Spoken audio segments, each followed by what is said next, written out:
There is a powder sitting on the shelf of your local hardware store right now. It costs $3. It requires no electricity. There is no machine involved, no filter to replace, no monthly bill attached to it. It does not simply manage moisture or reduce it temporarily. It chemically converts airborne water vapor into solid matter, permanently. Once the reaction is complete, that moisture cannot return. It is gone for good. Builders have been packing this material into foundations for well over a century. The chemistry behind it is not secret. The science is not complicated. Military engineers used it in bunker walls during both World Wars. Victorian builders packed it into stone tunnel walls in the 1850s. Those same tunnels still stand today, bone dry, after 170 years of zero maintenance and zero electricity. And yet, 60% of American homes still suffer from a humidity problem, not because the solution does not exist. It has existed for nearly 200 years. The problem is that it was deliberately moved out of plain sight, reclassified, repositioned, and buried under billions of dollars worth of products and services designed to treat the symptom while the cause goes on unchanged. This is the story of how that happened, why it happened, and exactly what you can do about it today. The problem most homeowners know too well. If your basement smells like rot every season of the year, you already understand this. If your walls carry dark stains that return within weeks of scrubbing, you already understand this. If you bought a $300 dehumidifier that runs every single night and your electricity bill has climbed steadily ever since, you already understand this. You have scrubbed the mold. It came back. You bought desiccant salt crystals in bulk from the big box store and replaced them every few days because they filled faster than expected. You stopped counting what you spent. The mold returned anyway. You called a contractor, received a quote somewhere between $4,000 and $6,000, possibly paid it, and watched the moisture return within 2 years. This is not a maintenance problem. It is not a flaw in your home that requires a unique or expensive fix. It is, at its core, a business model. The waterproofing industry in the United States generates approximately $12 billion in annual revenue. Dehumidifier manufacturers add another $3 billion on top of that. Every single dollar of that combined revenue depends on one thing: you continuing to believe that no permanent, low-cost solution exists. A discovery. Made in 1834. The year is 1834. A Quaker chemist named Edward Dobson is working just outside London. He is not wealthy. He has no institutional funding. He's working with materials that builders had already been using for 2,000 years, specifically lime, which had been mixed into mortar since the Romans constructed their roads across Europe. Dobson is not inventing something new. He is documenting, for the first time in a rigorous and systematic way, exactly what lime does to airborne moisture. His finding is straightforward. Calcium hydroxide, hydrated lime, does not absorb moisture the way a sponge or a desiccant crystal would. It does not hold the moisture temporarily until it becomes saturated and needs replacing. It consumes the moisture. It binds water molecules through a chemical reaction and converts them into solid matter. The reaction is called carbonation. The byproduct is calcium carbonate, common limestone. And because this is a chemical conversion rather than physical absorption, the process is irreversible. Once that moisture has been converted, it cannot re-enter the air. Dobson's findings were applied almost immediately. Victorian-era engineers began packing hydrated lime into the walls of railway tunnels. Workers on those projects documented what they observed. The lime-lined sections remained completely dry. Sections left untreated showed constant seepage and mineral deposits. The same pattern repeated across canal locks, bridge foundations, and underground passages throughout the second half of the 19th century. The tunnels those engineers built in the 1850s are still standing today. They are still dry. That is 170 years of performance with no machines, no power source, and no ongoing maintenance. How it was used, and then hidden. By 1910, every major American construction firm was familiar with this. Hydrated lime appeared in foundation specifications for hospitals, military installations, and government buildings. The War Department incorporated it into bunker wall construction during both World Wars. Not as an experiment, but as a proven standard practice. The Building Science Corporation published a controlled study comparing hydrated lime against mechanical dehumidifiers in identical closed spaces. The study ran 90 days. The room treated with hydrated lime showed 43% lower humidity than the room running a mechanical dehumidifier. Not marginally better, 43% lower. The study also compared operating costs over a full calendar year. The mechanical dehumidifier consumed 900 watts of electricity every single day. The hydrated lime consumed no electricity whatsoever. Running a standard dehumidifier costs approximately $40 per month in electricity alone. 3 bags of hydrated lime cost around $9 for the entire year. The installation cost of the hydrated lime in the study was $3.80. The dehumidifier cost $280 to purchase, before accounting for the ongoing electricity consumption. The numbers are not close. They are not even in the same category. The scale of the problem. The Environmental Protection Agency has documented that 60% of American homes have active moisture problems. That translates to roughly 80 million households, 80 million wet basements, 80 million crawl spaces with humidity damage, 80 million potential customers for contractors charging thousands of dollars per job. An EPA survey of over 4,000 homes across 8 states found that 60% showed active moisture damage below the foundation. In half of those cases, the damage was not cosmetic. It was structural. Wood rot, rust on rebar, crumbling concrete beneath the surface coating. The contractor solution, in nearly every case, treats the symptom rather than the source. The source is vapor pressure, moisture pushing through porous walls from the surrounding soil. A contractor who excavates, installs a drainage membrane, and applies waterproofing paint has addressed the surface. The vapor pressure continues. The moisture finds a new path. Within 2 to 4 years, the problem returns. Hydrated lime placed inside the space addresses this differently. It eliminates the vapor before it ever reaches the wall. The moisture is consumed in the air, converted into solid matter, before it has the chance to migrate through the masonry. No pressure differential remains to force moisture inward. The source is neutralized, not redirected. This is the same principle the Victorian engineers applied in the 1850s. It is the same principle the Army Corps of Engineers uses in certain applications today. The science has not changed. What changed was the marketing. Why you have never heard of this here is where this story becomes genuinely uncomfortable. Hydrated lime is classified in the United States as a construction material, not a consumer product. That classification is not an accident. Consumer products receive shelf space in retail stores, marketing budgets, and packaging designed for homeowners to find and understand. Construction materials go to contractors. They stay behind the trade counter.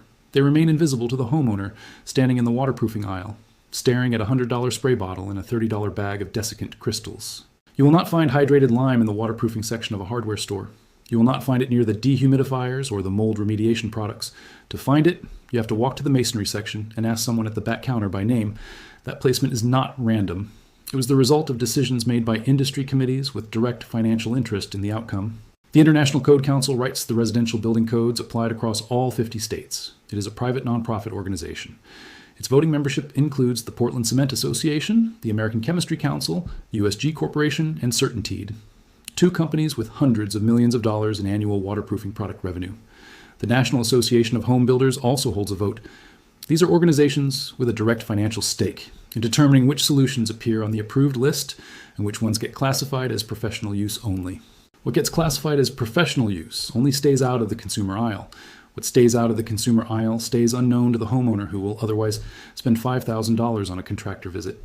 In at least 12 states, waterproofing contractors who join their industry association sign membership agreements that contain what is known as a scope of service recommendation restriction. Buried on approximately page 14 of a standard membership contract, this clause discourages contractors from recommending DIY alternatives that fall outside the association's defined service scope. A contractor who recommends a $3 bag of lime does not collect a $5,000 service contract. A trade association that permits its members to make that recommendation loses its revenue base. The clause is documented association policy. It is entirely legal, and it costs American homeowners billions of dollars every year. How to use hydrated lime correctly. This is the practical part. Everything described here can be done this weekend with materials available at any hardware store. Go to the hardware store and ask for hydrated lime by that name. You can also ask for calcium hydroxide or Mason's lime at the trade counter. It is sold in 25-pound bags for approximately $3 to $5. Do not purchase agricultural lime. Do not purchase quicklime. Read the bag. You want hydrated lime, calcium hydroxide, and the bag will say so clearly. Take a wide, shallow container. A disposable aluminum baking tray works well. Fill it with hydrated lime to a depth of about 2 inches. Place it in the problem area, a basement, crawl space, or damp closet. Leave it open and uncovered. The lime needs direct contact with the air to work. The chemistry does not require any intervention from you. Within about 2 weeks, you will begin to see a white crust forming across the surface of the lime. That crust is the early stage of carbonation. The reaction is beginning. Over the next 4 to 6 weeks, you will watch the lime gradually harden from a loose powder into a solid block. When it is fully hardened, the reaction is complete. The moisture that was in that air has been converted into calcium carbonate, limestone. Remove the solid block, dispose of it outside, and replace the tray with fresh lime. The cost per cycle is under $3. For spaces with severe humidity, use 1 tray for every 100 square feet of floor space. For maintenance in a space that is already relatively dry, 1 tray can cover up to 300 square feet. Always place the trays near the moisture source and at floor level. Moisture is heaviest close to the ground and should not be elevated away from where the problem originates. Real-world results. A homeowner in Portland, Oregon documented her experience over 8 months. Her basement had registered between 70 and 80% relative humidity for years, well above the 50% threshold at which mold growth becomes likely. She had spent over $2,000 on professional waterproofing services. The humidity had remained. She placed 4 trays of hydrated lime across her 1,200 square foot basement. After 60 days, measured humidity had dropped to 51%, below the mold threshold. She continued measuring monthly. After 4 months, humidity held steady at 47%. Her contractor had told her the problem required full excavation. The excavation quote was $6,200. She spent $11 instead, and the result was more effective than the professional service had been. Her total cost for 8 months of treatment was $11. What actually changed? This knowledge was never lost. It did not disappear from the engineering literature. It did not require rediscovery or modern research to validate. The Building Science Corporation confirmed it. The Army Corps of Engineers continued using it. Victorian Tunnels continued demonstrating it with every dry year that passed. What changed was not the science. What changed was the classification. Moving hydrated lime from the consumer aisle to the contractor supply counter was enough. Labeling it a construction material rather than a consumer product was enough. Keeping it invisible to the homeowner who will otherwise spend hundreds on equipment and $40 per month on electricity was enough to protect a $15 billion industry. The same compound used in Roman aqueducts cannot find a consumer label in a modern hardware store. The same material packed into military bunkers has no shelf presence next to the products it would render unnecessary. Placing it next to dehumidifiers ends a $3 billion equipment market. Placing it next to mold sprays ends a $12 billion remediation market. The chemistry did not change. But the incentives to hide it did not change either. The powder is on the shelf right now. It has always been on the shelf. The only thing that changed is who they decided to tell about it. And the only reason you know today is because information like this, once written down, is very difficult to keep buried. Drive through Lancaster County in August. You'll see the black hats at the roadside stands. Behind them, you'll see a tall green plant your neighbor would tear out of his yard on site. Your neighbor would call it a weed. Your county extension office might call it a nuisance. But the Amish, they call it one of the most valuable crops a family can grow. That plant has been feeding, healing, clothing, and warming Amish families for over 300 years. The United States Department of Agriculture made it functionally illegal in 1971 after the Controlled Substances Act of 1970 swept through Washington and pulled the rug out from under every small farmer in America. For nearly 50 years, growing it on your own land could send you to federal prison. The Amish never stopped. They just got quieter about it. That plant is industrial hemp. The same plant George Washington grew at Mount Vernon, the same plant the USDA begged farmers to plant during World War II, and then erased from history 30 years later. Before this video is over, you're going to know how to grow it on a quarter acre, how to feed it to your hens for 30% more eggs through winter, and how to insulate the north wall of your house with it for under $300. The first time I walked onto a farm outside Millersburg, Ohio, an old man named Eli handed me a piece of rope his grandfather made and told me, "The government tried to make this a sin. This is for you if your house was built in 1965, 1975, or 1985, and you've got a 4-acre or less. No permits, no contractors. Nobody has to know. Industrial hemp, cannabis sativa with less than 3.10 of 1% THC, below the threshold to affect a child, let alone a grown man. The same level your great-grandfather grew.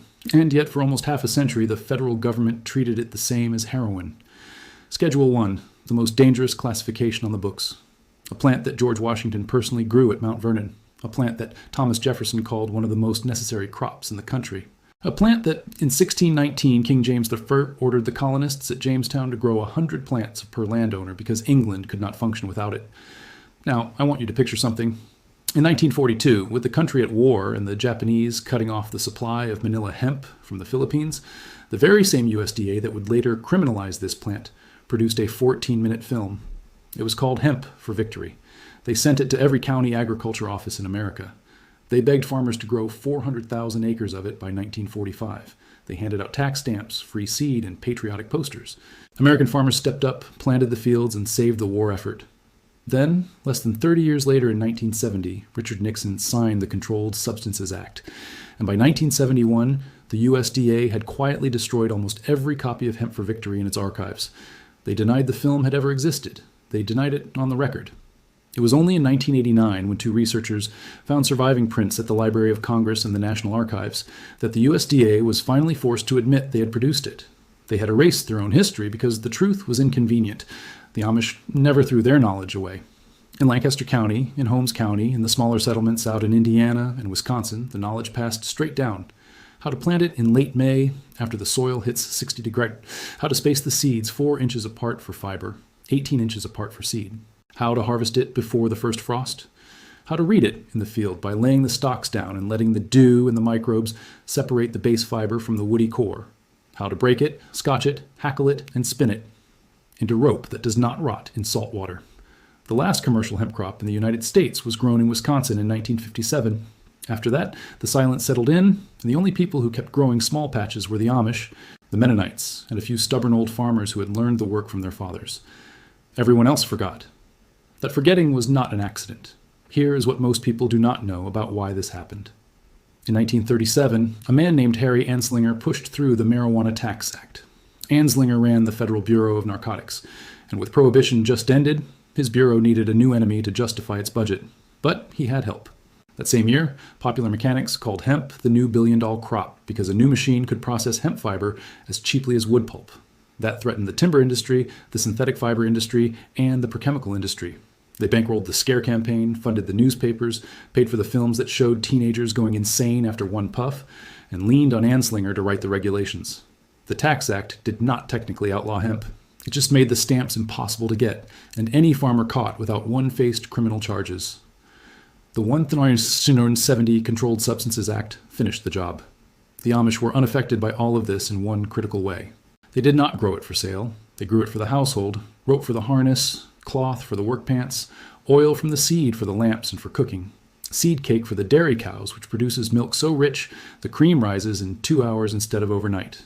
Leaves and stalks composted back into the soil and added more nitrogen per acre than almost any other crop.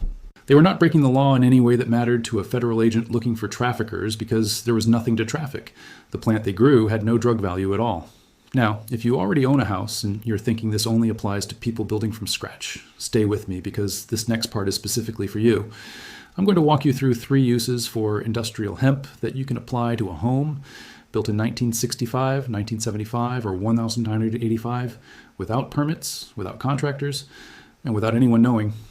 Because as of the 2018 Farm Bill, growing hemp with less than 3.10 NN of a percent THC is federally legal. Again, your state may have additional rules, but the federal ban is over. You can plant it. The Amish never stopped, and now you don't have to either. The first use is insulation. Hemp-rete is a mixture of the woody inner core of the hemp stalk called the hurd combined with hydrated lime and water. You mix it like a thick oatmeal, and you can pack it into the cavities of an existing wall by removing a section of drywall, packing the mixture in by hand, and letting it cure for about 4 weeks before you patch the wall back up. It does not settle. It does not attract rodents. It does not grow mold because the lime keeps it alkaline, and it has an insulation value of about R25 per inch, which on its own is modest, but combined with its thermal mass and humidity buffering, it outperforms fiberglass batting in real-world energy bills by anywhere from 20 to 40%, depending on your climate. I met a family near Sugar Creek, Ohio, who packed the north wall of an 1890s farmhouse with hemp-rete in 2019. Their winter propane bill dropped from about $800 to under $900 in one season. They mixed it themselves in a wheelbarrow with hurd they bought for $40 a bale from a hemp processor 2 counties over. The whole north wall cost them about $320 in materials. A contractor would have charged $6,000 to spray foam the same wall and the foam off gases for years. The second use is for the garden. Hemp seed cake, which is what's left after you press the oil out of the seeds, is one of the most balanced organic fertilizers on Earth. It runs about 6% nitrogen, 2% phosphorus, and 1% potassium, which is almost the exact ratio that vegetable gardens need. The Amish broadcast it under the mulch in the fall and let the worms work it in over the winter. By spring, the soil is alive with microbial activity.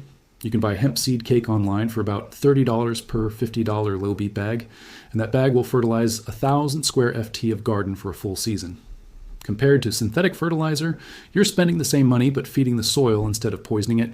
The third use is the simplest and the most overlooked. Hemp oil pressed from the seed burns in any standard oil lamp with almost no soot.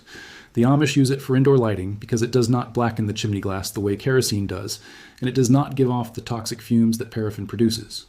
1 gallon of cold-pressed hemp seed oil costs about $60, but it lasts a household of 4 through an entire winter of power outages and evening reading.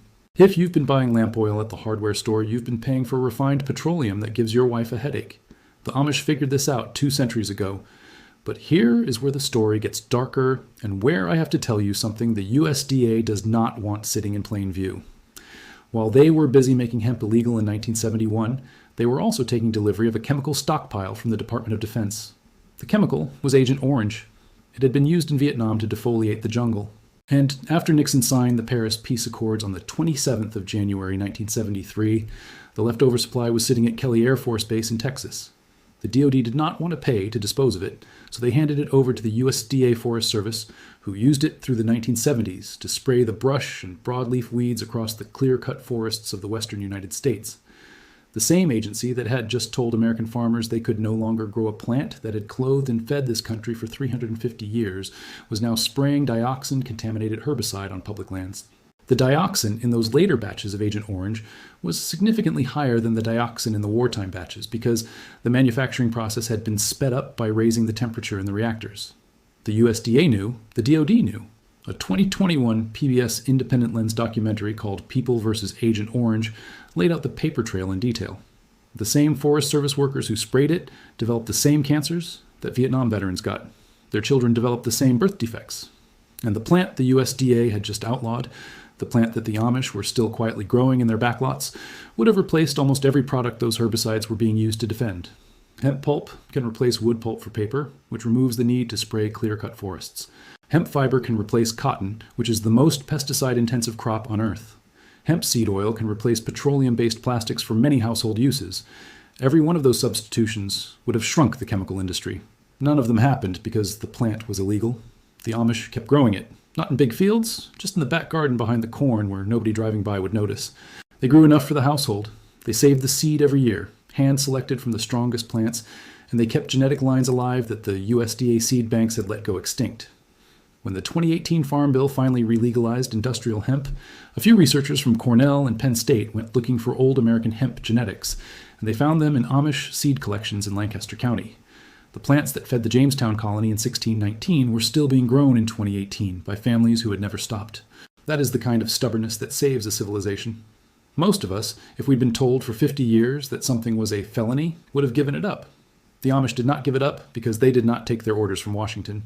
They took their orders from their grandfathers, and their grandfathers took their orders from the soil. The soil never lied to them. The soil told them that this plant fed the cows, fertilized the garden, and clothed the children. And no piece of paper signed by a politician could change what the soil knew. Now, I want to tell you what the 1,971 enforcement actually looked like on the ground for the families who had been growing it. In Lancaster County, there was a man named Amos Stoltzfus. The specific family asked not to be identified in print, but the story was documented in a 1972 issue of a small Mennonite agricultural newsletter I found in the archives at Elizabethtown College.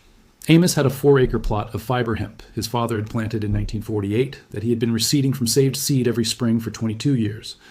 In September of 1971, 2 federal agents drove up his lane in a brown sedan, walked into his field with a clipboard, and told him he had 30 days to plow it under or face seizure of the property. He was 63 years old. He had used that hemp every single year to make rope for his harness lines, to stuff mattresses, and to press oil for his wife's wooden bowls and butter molds. He plowed it under on a Tuesday in early October. His grandson told the newsletter that Amos never planted another row of anything that fall, and he died the following March of what the family called a broken heart, and what the doctor called congestive heart failure. That is what 1,971 looked like in the real world. It was not a policy debate.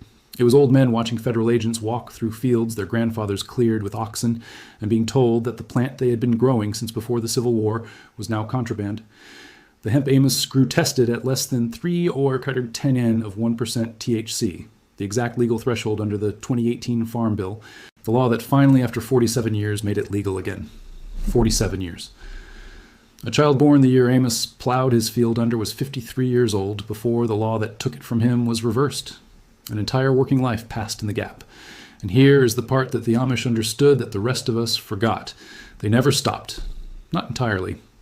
A handful of seeds saved in a coffee can in a barn rafter in 1971 became a row planted. In 1978 became a corner of a field.